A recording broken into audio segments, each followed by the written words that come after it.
Hello there, Dark Souls 2 lovers.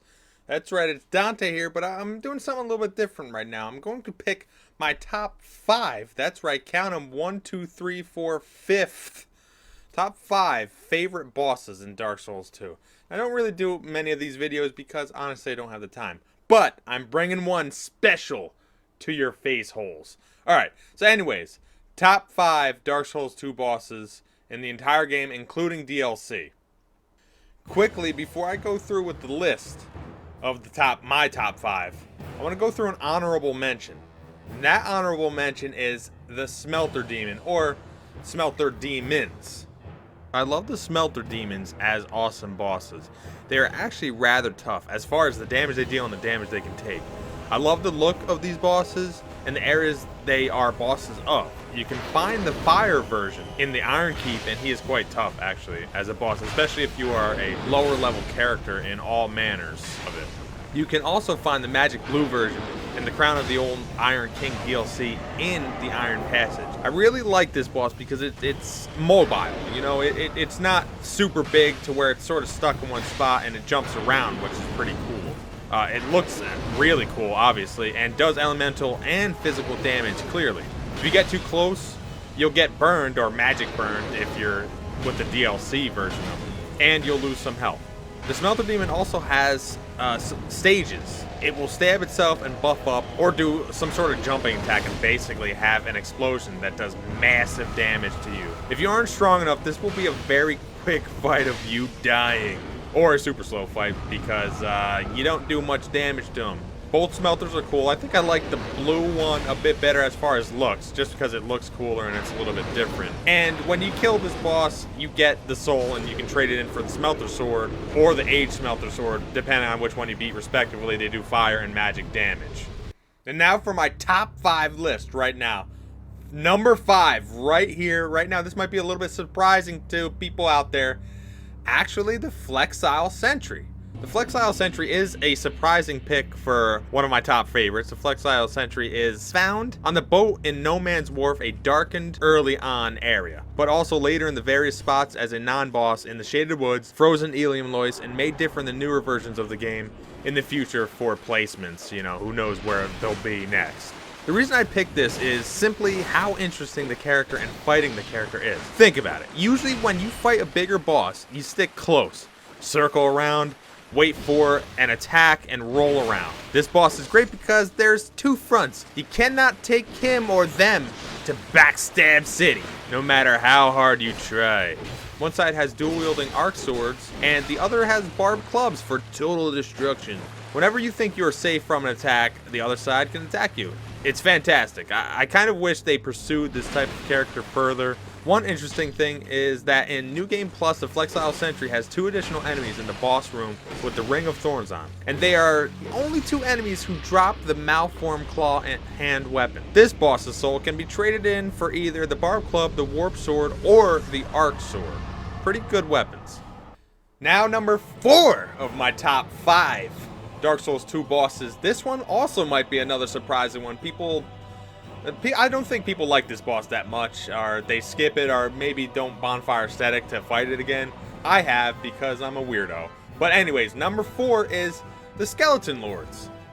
The Skeleton Lord is another one that may be a surprising pick. The Skeleton Lords are very interesting to me though. Area boss of the Huntsman's Copse. Behind the waterfall, 3 large skeletons wielding a scythe, a spear, and pyromancy flame. Why I chose this as one of my favorites in Dark Souls 2, as far as a boss is concerned, is the fact that it was a fair representation of how to do a gank boss battle.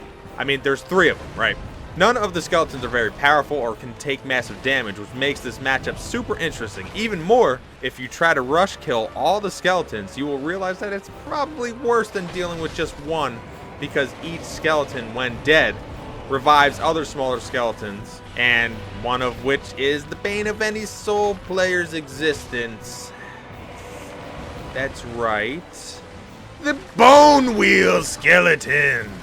Unfortunately, they are nerfed in this game and aren't as devastating like in Dark Souls 1. It is a fun boss because you almost feel overpowered, but that is countered by a multitude of enemies and a difference in strategy to most other bosses. I think the area is really cool. bones everywhere, stacked up and piled. One awesome thing about the first Skeleton Lords is that you are able to backstab them. I don't think you can backstab any other boss in the entire game. You can trade in the soul for the Roaring Halberd. Now on to my number 3 pick. That's right, I'm going to pick the Pursuer. The Pursuer is awesome. It shouldn't be a surprise. I bet a lot of people pick the Pursuer. Oh, the magical Pursuer. The Pursuer is pure awesomeness based on the armor attack setting and the fact that the game allows you to parry him. Although you cannot stab afterward. You actually can fight 5 Pursuers in one playthrough without using a bonfire aesthetic. The first encounter you meet, the Pursuer is the best in my opinion. He flies in after you climb a ladder in the Forest of the Fallen Giants to an open area, and he just beats your head in because that is pretty early in the game, and you kind of suck at that point. I mean, obviously, unless you've played the game a ton of times and know how to handle. Depending on how you go about the game, the second encounter is also nearby. He comes back, and you are able to shoot him with some crossbows and do massive damage. A third time, he comes back after the Smelter Demon, and he is pissed, and he's possessed, ready to destroy your brains. The fourth and fifth times, you find him atop the stairs in Drangleic Castle, an incredibly tough boss battle to deal with alone because you're getting ganked hard by 2 pretty fast and powerful dudes. I love bosses that aren't larger than a building. Fun fact. I find those not as interesting, especially when you can take a hit from something that weighs 1,000,000 times more than you. Smaller bosses I like. The Pursuer is awesome with the ability to parry him, which is crazy. Granted, you still can't front stab him. He also has a skewer attack that, if is successful and you get hit, you are immediately cursed, hollowed, and you lose a little bit of your life. Very cool indeed. One other thing I love about the Pursuer is that, you know, he's called the Pursuer, so he finds you and he tries to kill you. One thing I don't like about the Pursuer is it's not as great as it sounds. He doesn't really find you. You kind of just go in areas and he pops out of nowhere. That's cool, I like that, but I wish it was more like in Resident Evil Nemesis, where the Nemesis would follow you through doors and just follow you through areas that wouldn't normally have a boss battle or anything. And I thought that would be a lot cooler to have this big guy who's pretty quick and powerful sort of follow you throughout the game until you either dealt with him or, I don't know, somehow got to an area he couldn't go, like maybe a ladder he couldn't climb or something. After you kill him and obtain his soul, the Pursuer's Ultra Great Sword and Shield are available with a trade-in. The sword, however, does not hollow people with a special strike. You also get the Ring of Blades from all the Pursuers. Now on to my number 2. Uh-oh, we're getting close to number 1. I bet you won't ever guess it. Anyways, my number 2 is Sir Alonne. It's so cool. The whole setting and everything is just adorable. Sir Alonne is my number 2, of course, from the DLC Crown of the Old Iron King, and it's in the memory of the Old Iron King. This was a very close race to my number 1 overall pick. Probably number 1 in cool factor, though. Definitely in the arena. He is so awesome, he can only be found in a memory, a very vivid memory that destroys your face. Sir Alonne is super quick, can be a hard boss if you mess up at all. The power and the range of most of his attacks are quite staggering. Why I think he is number 2, barely missing number 1 boss is basically everything. This is an honorable foe in a very beautiful marbled out arena, wide open so no weird stuff can happen. Just fair through and through. Unless you summon others, of course. His armor is awesome. It is a fair fight, nothing that seems cheap. If he stabs you with a special glowing attack, he will buff up and become seemingly twice as strong and almost twice as ferocious. Very cool mechanic. One of my favorite things about this boss is that he will commit seppuku, which means he will honorably kill himself by stabbing himself in the stomach. He will only do this though if you beat him down to a low enough health and don't receive a single hit the whole time. Of course, I have never done that, because I'm a PvP player.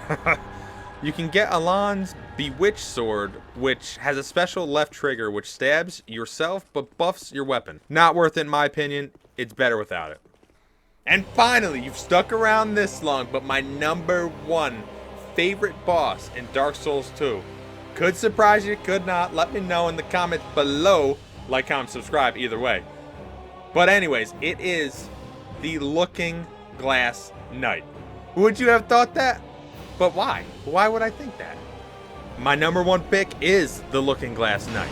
the atmosphere and the rain with the thunder and lightning is the best. The music is fantastic to go with the atmosphere.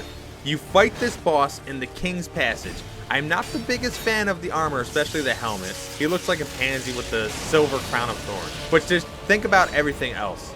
It's awesome. There are pillars around that he can smash through, and he has awesome lightning sword attacks that do massive damage, and they crack with the sound of thunder. Another awesome thing that should be true with most shields or all shields on your back is that his shield, no matter if he is blocking or not, blocks attacks and makes your weapon bounce off of it. Also, any spells are reflected. Now, what this means is if he's holding the shield on his side and you happen to hit him in the shield, you'll just get reflected. And whatever weapon you use will be reflected off of it. But even if he's blocking and you hit him in the back, you can still hit him. It doesn't matter where the shield is, you can't hit him where the shield is. As simple as that.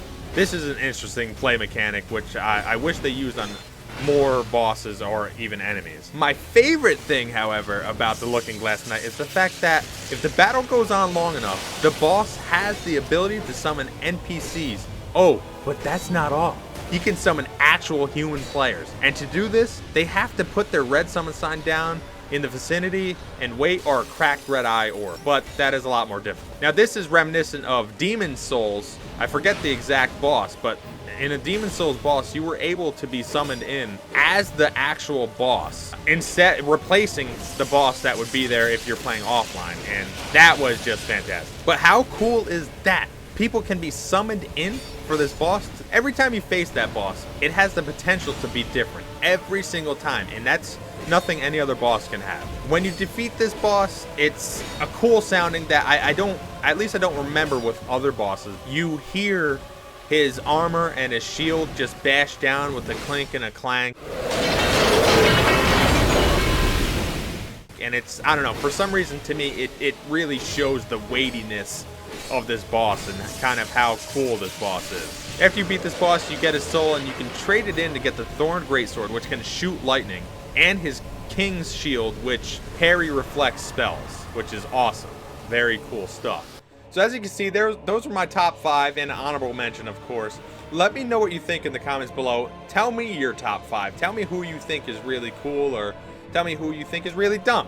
You know, eventually I will do a video of who I think are the worst bosses, but I want to hear from you guys. Let me know what you think. Let me know what you think about this video. Like, comment, subscribe, and I will be back!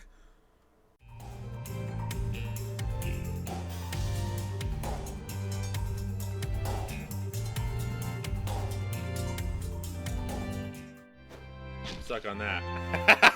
Yes!